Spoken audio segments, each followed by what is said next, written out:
आप दुनिया में कितनी भी बड़ी महाशक्ति हो, लेकिन आप पूरी दुनिया से दुश्मनी मोल नहीं ले सकते। दूसरी बार जब ट्रंप राष्ट्रपति बने तो उन्होंने पूरा वैश्विक ऑर्डर को चेंज करने की कोशिश की। जो दोस्त थे उनको दुश्मन बनाने की कोशिश की, जो दुश्मन थे उनको गले लगाने की कोशिश की। ऐसा नहीं था कि ट्रंप जानते नहीं थे कि इसके परिणाम क्या होंगे। ट्रंप अमेरिका के ईरान से कोई भी झगड़ा नहीं था, ना तो उनकी बॉर्डर लाइन थी, ना तो अमेरिका के साथ में कोई ऐसे मतभेद थे, ना तो कोई ऐसे अटैक हुए हों जो ईरान से लिंक थे। लेकिन फिर भी अमेरिका ने ईरान पर अटैक किया, वो भी किसके कहने पर? इजराइल के कहने पर। आज आपको एक बहुत वैश्विक कूटनीति में आज एक घटना जो घटी है उसके बारे में आज हम थोड़ा डिटेल से समझेंगे, क्योंकि डिटेल इसलिए जरूरी है क्योंकि पूरा वैश्विक वर्ल्ड ऑर्डर जो है वो इस समय बदल चुका है। अब आप कौन किसका दुश्मन है, कौन किसका दोस्त है, ये कुछ पता नहीं है। सभी देश अपनी अपनी व्यक्तिगत अपने हितों को बिल्कुल सामने रखते हुए चल रहे हैं। लेकिन इस पूरे गेम में सबसे बड़ा एक खिलाड़ी है, वो है डोनाल्ड ट्रंप और अमेरिका, जो कि लगातार दुनिया के साथ में कुछ ऐसे प्रयोग कर रहा है जिसके गंभीर परिणाम होने वाले हैं। अब देखिए, उत्तर कोरिया हमेशा से ही, यानी कि 1945 जबकि सेकेंड वर्ल्ड वॉर के बाद में कोरिया के दोनों छोरों पर एक नॉर्थ कोरिया और एक साउथ कोरिया, यानी कि पहले ये देश एक था, लेकिन इसके पीछे एक तरफ पूरी वैश्विक कंट्रियां, पश्चिमी देश पड़ गए, एक तरफ सोवियत संघ, यानी कि नॉर्थ कोरिया की तरफ पूरा सोवियत संघ का कब्जा, और इधर में मतलब वर्चस्व की जंग होने लगी कि इस कोरिया पर कब्जा कौन करेगा। जापान जब बुरी तरह हार चुका था, सरेंडर कर चुका था, उससे पहले जापान का पूरा उसमें कंट्रोल हुआ करता था। लेकिन अब क्या हुआ, उसके बाद से 1952 में अमेरिका और दक्षिण कोरिया के बीच में एक पीस डील होती है, एक शांति के बीच में, इसको आप पीस डील कहें या रक्षा समझौता कह सकते हैं, कि आप अमेरिका ने यह तय किया कि हम आपकी रक्षा करेंगे, यानी कि साउथ कोरिया की। तब से अमेरिका और साउथ कोरिया के संबंध बेहतर चले आ रहे थे अब तक। लेकिन अब क्या किया, डोनाल्ड ट्रंप ने आने के बाद नॉर्थ कोरिया को अपना मित्र बनाने की कोशिश की। 2018-19 के दरमियान मुझे याद है कि 3 बार जो है किम जोंग उन से मुलाकात भी की, लेकिन उसका कोई सार्थक परिणाम नहीं निकला। और उसके बाद में अब 24 घंटे पहले फिर एक बार जो है डोनाल्ड ट्रंप ने यह कहा है कि भाई, हम जो किम जोंग उन से दुश्मनी नहीं लेंगे, वो उनसे हमारी दोस्ती है। साउथ कोरिया के साथ जो हमारी वॉर प्रैक्टिस थी उसको हम कम कर देंगे। उन्होंने पीट हेगसेथ को बोला कि भाई, जो अपनी यहां पर हम लोग जो एक्सरसाइज करते हैं, वॉर एक्सरसाइज साउथ कोरिया के साथ में, उसको हम कम ही कर दीजिए। उसके पीछे उन्होंने तर्क क्या दिया कि इससे हमें खर्चा बहुत आता है, यानी कि अमेरिका के ऊपर फाइनेंशियली लोड बहुत आता है, इसलिए हम इसको कम करना चाहते हैं। दूसरा कि उत्तर कोरिया को जब भी हम ये वॉर एक्सरसाइज करते हैं तो नॉर्थ कोरिया को लगता है कि हम कोई युद्ध का अभ्यास कर रहे हैं, उसको अपनी सुरक्षा पर खतरा लगता है, और ये हमारी दोस्ती पर एक बड़ा रोड़ा है। अब आप समझिए, वो साउथ कोरिया जो सालों से अमेरिका का ट्रस्टी एक दोस्त हुआ करता था, आज वो अधर में लटका हुआ है। हालांकि आज भी कम से कम 25,000 अमेरिकी सैनिक साउथ कोरिया की हिफाजत के लिए तैनात रहते हैं, लेकिन बावजूद उसके अब संकट ये है साउथ कोरिया के आगे कि वो अपने अब वर्चस्व की जो जंग है उस पे बीच में साउथ कोरिया पिस रहा है, क्योंकि अब उसको कौन बचाएगा। उसके बचाने के लिए जो अमेरिका है, जो ट्रंप है, वो तो अपना हाथ पीछे खींच रहे हैं, जैसे उन्होंने बाकी देशों के साथ में किया वैसा ही वो खुद कुछ साउथ कोरिया के साथ करे हैं। और ये राष्ट्र जो साउथ कोरिया है, आज जो है ये बिल्कुल सबसे ज्यादा मुहाने में रहता है नॉर्थ कोरिया के। आखिरकार अब किम जोंग उन से कौन बचाएगा? किम जोंग उन जो कि दुनिया के वो तानाशाह, जो कि अपनी बैलिस्टिक जो मिसाइल्स प्रोग्राम में पूरी दुनिया में चर्चा में रहते हैं।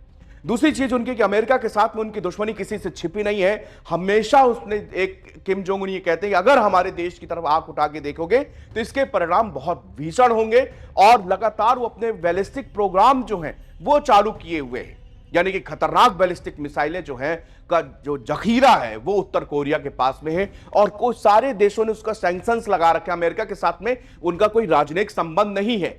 उसके लिए स्वीडिश जो दूतावास है वो मीडिएटर के रूप में काम करता है, यानी कि अमेरिका और नॉर्थ कोरिया के बीच में दूतावास संपर्क, कोई भी राजनयिक संपर्क नहीं है। अगर उन दोनों को बात करनी तो इसके बीच में मीडिएटर होता है स्वीडिश। तो अब आप ये सोचिए कि जब इतनी तलखियों के बाद में अमेरिका क्यों जो है आखिरकार नॉर्थ कोरिया को अपने पाले पर लेने की कोशिश कर रहा है, इसके पीछे गेम है। गेम यह है कि अमेरिका ने इस वक्त में पूरी जो थर्ड वर्ल्ड कंट्री है इनको अपना दुश्मन बना लिया, वो चाहे कोई भी हो। अमेरिका इस समय पाकिस्तान को पुशबैक कर रहा है, सऊदी को पुशबैक कर रहा है, तुर्की को पुशबैक कर रहा है। क्यों?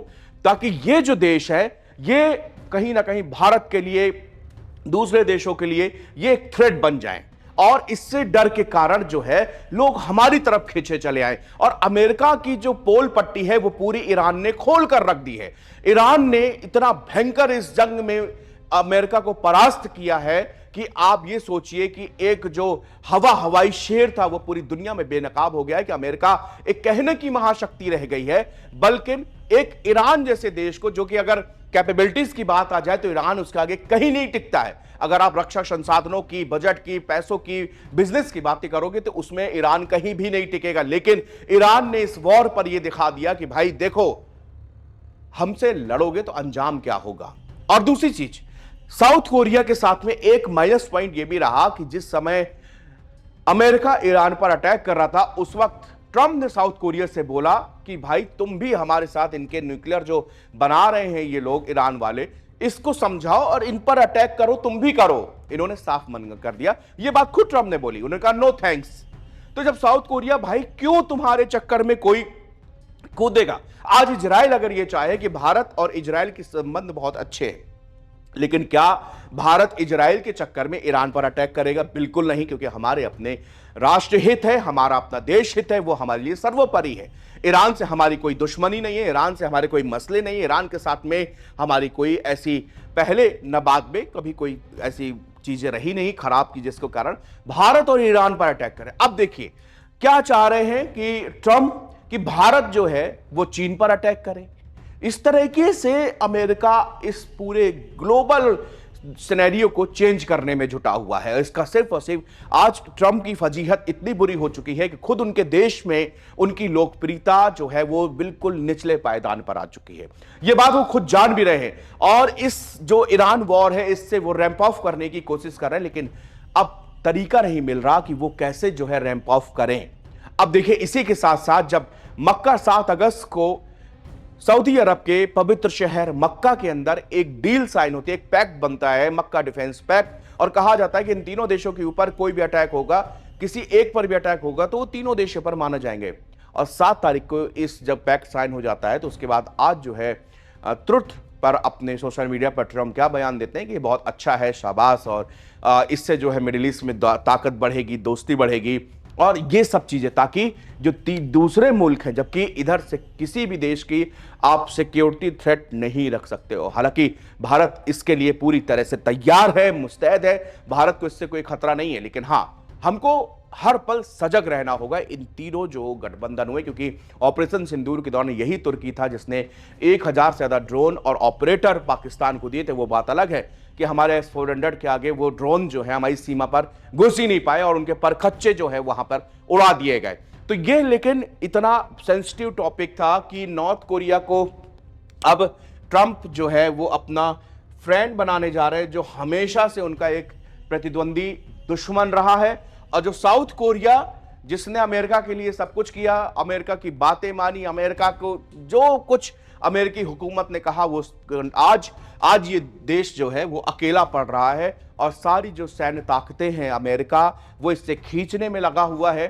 ट्रंप की नियत देख लीजिए कि वो चाह रहे हैं कि किसी भी तरह उत्तर कोरिया हो, चीन हो, ये सभी मुल्कों से हमारी दोस्ती हो जाए ताकि भविष्य में हमारे लिए कोई बड़ा खतरा ना बन पाए, क्योंकि ऑलरेडी वो मिडिल ईस्ट में अपने खतरे बना चुके हैं। और ईरान ने इस बात जाहिर कर दिया है हर तरीके से कि वो उनने ऐलान तक कर दिया है कि हम भैया अंतिम, जब तक ट्रंप शासन में तब तक हम जंग लड़ने के लिए तैयार है और लड़ो। और इस समय तो रिपोर्ट जो आ रही है कि ईरान नई नई बैलिस्टिक मिसाइल्स बना रहा है, मिसाइल्स वो तैयार कर रहा है ताकि वो अमेरिका को जवाब दे सके। अमेरिका की जो एक कहते हैं ना, जब तक आप किसी चीज को देखो ना, एक डर और भय पैदा था कि America America America world super power कुछ भी कर सकता है, वेनेजुएला की तरह किसी के भी राष्ट्रपति को रात में अपहरण कर सकता है, बेडरूम से उठा सकता है। तो ये दम जो है ईरान ने तोड़ दिया है और अमेरिका इस बात को बखूबी समझ रहा है कि आज उसकी पूरी दुनिया भर में जो छवि थी वो किस तरह की हो गई है। और यही कारण है कि वो पूरे वर्ल्ड ऑर्डर को इधर का उधर करने में लगे हुए हैं, चाहे वो नॉर्थ कोरिया हो चाहे वो साउथ कोरिया हो।